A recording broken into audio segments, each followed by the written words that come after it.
Manchester United's summer so far has been moving incredibly slowly. It seems to be taking 6 weeks to get any sort of deal over the line for any player, and it's becoming really tedious. I'm bored of it. I'm fed up of talking about the same players over and over again, just waiting for them to sign for the club before being told they can't sign for the club because we haven't sold enough players. So I thought today we'd do something just a little bit different. We're going to look at 5 market opportunities that United could be looking at. 5 bargain players that I think we could afford to sign without selling anyone first. So the first player that I want to talk about is the centre-back Scalvini, who currently plays for Atalanta. Now, just 3 years ago, we were talking about him on the channel as an absolute wonder kid, a player that could someday go to the absolute top of the game. But unfortunately for him, he's had a lot of injury problems and is now reportedly available for just £30 million. Now, taking on a project like that can be a little bit risky. However, Scalvini isn't like any other young centre-back. This is a unique talent, a player that still, I feel, could go to the top of the game because I think his profile is quite unique. The first thing he possesses is the ability to play in a back three, which is important for United, but importantly on both sides of the defence. I believe he could play on the right hand side or on the left hand side, and that is because he is very technical, very comfortable on the ball, and I would actually go as far as calling him press resistant. He can receive the ball in these positions and he can play on the turn, he can play under pressure. He's also really versatile, extended to the fact that he can also play in midfield, which isn't bad for a centre-back, right? Someone that can go and play in midfield, potentially something that United could use at the football club. In terms of what he would bring to the side, he brings a composure, a calm and a confidence on the ball, and an ability to play out from the back. So not just receiving the ball under pressure, but also then being expansive with his passing. He's a good progressive passer. He can move the ball through the lines, but he can also go long, a bit more direct. He can go over the opposition, or he can switch the play to the other side. On top of all of that, he can also carry the ball out from the back. So yes, we are talking about a bit of a risky signing here, someone who has had injuries, but he might just be worth the gamble, because if you can keep him fit, you're getting a really complete young package of a centre-back. In terms of defensively, off the ball, this guy's aggressive. This is someone who wants to step out of defence, be aggressive, get tight up against opposition forwards, and follow them pretty much anywhere on the pitch. We know that Amorim last season was asking his centre-backs to step out of the defence, and quite often they seemed a little bit unsure about doing so. Scalvini would not be, because this guy is a bit of a nutter. He will press anyone anywhere, which is what happens when you play under Gasperini at Atalanta for so long. But defensively, he's very strong. He likes to get stuck in. He's mobile enough to do this job. And all round, I just think he's a really good player that if you can keep him fit, you're getting yourself a star. Before we get on to player number 2 in this video, I do need to quickly interrupt and ask you guys for a massive favour. The support on the channel recently has been immense. My mind has been blown. However, I saw a number saying that 65% of people that watch these videos aren't actually subscribed. That's a big number.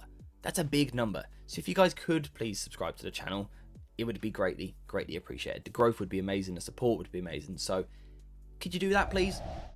The next player we've got on the list is Daniel Boloca, who currently plays for Sassuolo. He is a central midfielder, although weirdly he wears the number 11, which doesn't quite sit right with me. Why is a number 11 playing in centre midfield? I don't know, doesn't make sense. But anyway, Boloca, in terms of his ability, what he brings to a team, he's a busy, mobile midfielder. He's not necessarily 6'7" and a ground eater, but he is mobile, he is nippy, he gets about the pitch well, he can move well and cover a lot of ground. In terms of on the ball, he is a pure technician. This guy is unbelievably good under pressure. You know, playing with his back to goal, receiving from the goalkeeper into midfield. You're in these situations where it's tough, you're playing under pressure, you've got a defender right up your back. Boloca is one of those midfielders that can make them look like an absolute muppet because he can spin them, he can move further forward, and with a drop of a shoulder, he is absolutely selling dreams left, right and centre. Very press resistant in the first phase. A lot of that is because of his relatively low centre of gravity, his agility, his ability to twist and turn, but also I think his anticipation. His spatial awareness of what's going on around him, thanks to scanning, looking over his shoulder, taking in information, but then acting on that information to beat opposition players and move into these positions.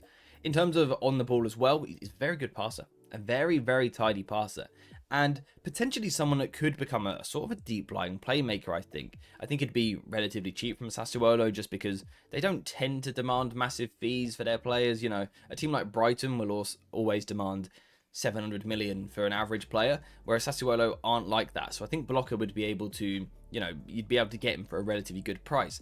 And you get a really nice complete midfield profile. Someone I think can become sort of a midfield maestro that you run the game through them. They dominate the game. They dictate the tempo of the game. Of course, with the technical quality to drop a shoulder and beat someone, but also with passing as well, sort of keeping it ticking over, but also being incredibly progressive, line splitting, playing through the lines into the forward players, taking out 2 or 3 opposition players at a time. Importantly, he can also defend, which is always quite handy for a so-called defensive midfielder. It's good if you can defend, and I think Boloca can. Now, like I've said already, he's not the tallest nor the most powerful or physical, but again, he's clever. He understands space well, he reads situations well, he's got long enough legs that he's able to make strong tackles, uses the upper body well, he doesn't mind the physical contact. All in all, for what I believe would be pretty cheap, transfer market value him around this price, I think he's gettable. I'm going to continue in the same position in midfield, but this time talk about a player which is the complete opposite. Anton Stach, who currently plays for Hoffenheim, apparently available for around £20 million this summer.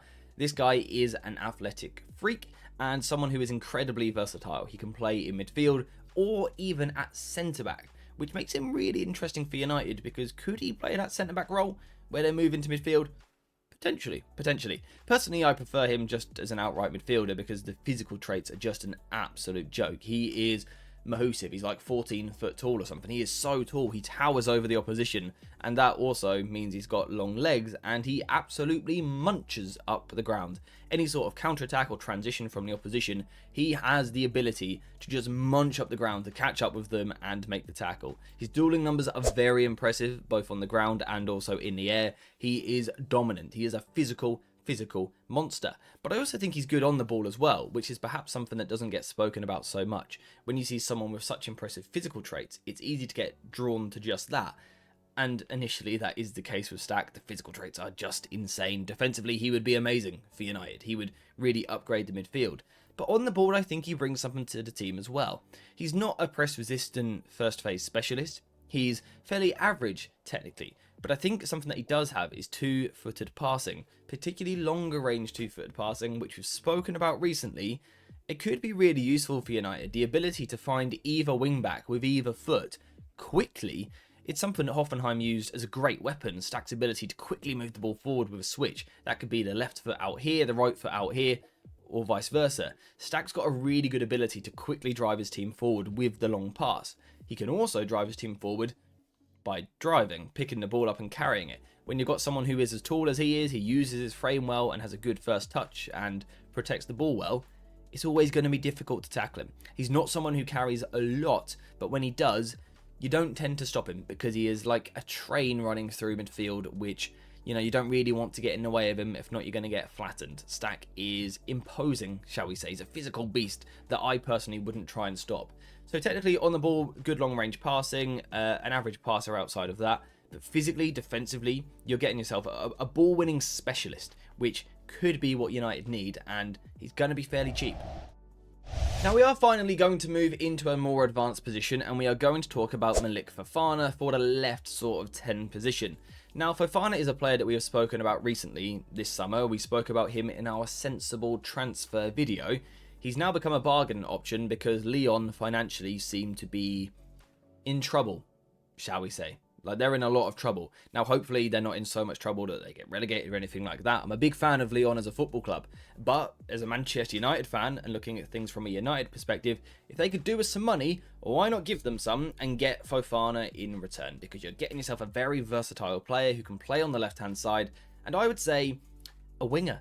A winger, and Manchester United lack wingers. Someone that can pick the ball up and go at people. Fofana can do exactly that. He can be explosive, but he can also be evasive and agile and twisting and turning to beat players. I really like the profile of player you're getting here because of his ability to sort of do both jobs. We spoke about this recently. In one moment, picking the ball up on the touchline and looking to blaze past the defender with quick acceleration to move away from the opposition. But in the next moment, we're going to see more craft in his game, coming inside into crowded areas, but having the agility and again the evasive nature to move past people, to glide past people, to sort of make the ball stick, a bit like it's a magnet at his feet, right? The ball just sticks to him as he goes through these tight spaces.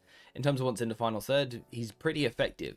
I would like to see more goals from him, but I think his crossing ability, particularly from the left foot, early deliveries into the box, could be really useful for the Manchester United attack. And compared to someone like Khannouss, it's a different profile. It is a bit more of a winger than an inside forward. Someone who can be, you know, that low centre of gravity, that tight player, giving something different to Ruben Amorim, giving him a different skill set. There's even been some arguments that he could potentially play as a left wing back. Now, I'm not sure that I'm fully on board with that idea right now, but people are talking about it. So maybe if United were to sign him, we could take a look at that, because the profile is certainly really nice. I think he is a player which is sort of just kind of waiting to have that bang season where he goes to the next level. That could be at United. For the final player on the list, we are going to stick with the inside forward position and go with Khannouss from Leicester City. Khannouss last season actually scored a pretty good goal against Manchester United, but with Leicester getting relegated, you sort of feel they might sell their best assets. I don't know if there's a release clause or anything like that, but like I said, when teams get relegated, they tend to sell their best players, and Khannouss was that for Leicester City last season. A very, very good ball-carrying expert. Not necessarily a winger, you know, a 1v1 specialist who's going to hug the touchline and play in that way. But get him in the half spaces, whether that be on the left or the right. He uses his body very well. He's a very strong player in tight spaces, and he has an amazing ability to drive through the opposition.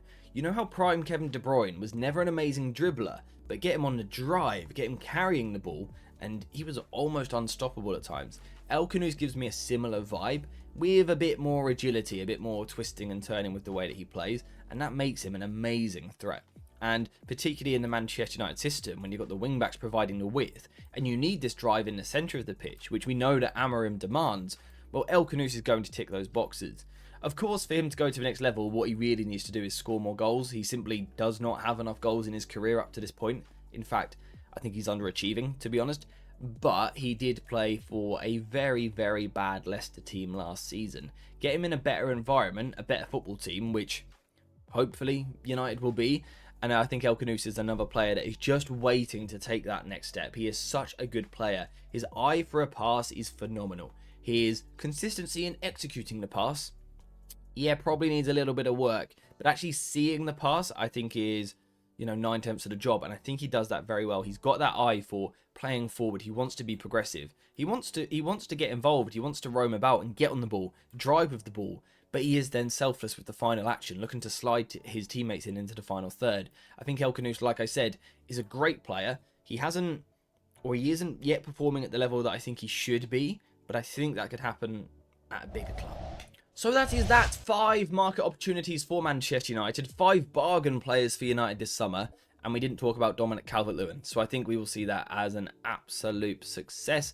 I think if I'd have spoken about him, you guys would have been coming for me in the comments. So yes, 5 players that Manchester United should be looking at this summer. You don't go and sign all 5 because that leads to quite an average window. But if you can get one of them in on a cut price, then I think they're really good squad additions, every single one of them. And a couple of them are probably starters. Scalvini. So yeah, 5 players that Manchester United should have their eye on this summer. And what it proves once again is that you don't have to spend loads of money to get good talents. There is talent everywhere. You've just got to find it. And that is Manchester United's job. And ideally, it'd be nice if it took less than 6 weeks to do it. But we'll have to wait and see.